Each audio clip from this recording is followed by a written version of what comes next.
Good afternoon mga baby love. So for today's video ay magtotorta tayo ng talong. So first is kailangan natin na tawag niyan, ganyan yung talong para madali siyang balatan. So kailangan natin paapuyan at ayan, nababad ko na po yung ating talong sa itlog. So tortang talong na may giniling po yung gagawin natin ngayon sa lunch po ng aking amo.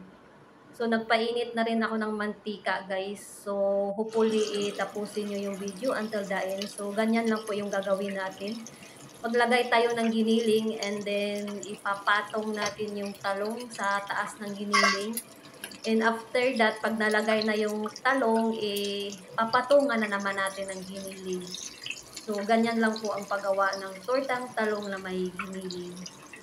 So, natimplahan ko na rin yung ating giniling, guys. So, nilagyan ko yan ng paminta, konting magic sarap, tsaka flour, harina.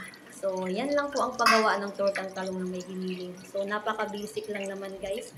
So, yung tirang egg doon sa may talong na pinagbabaran ko ay nilagay ko, guys. So, as you watch, as you see.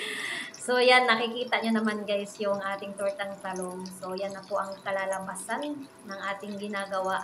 So, pasensya na guys kasi nabubulol pa ako while nagre-record voice. Tsaka sobrang init, tatalsikan yung aking ano.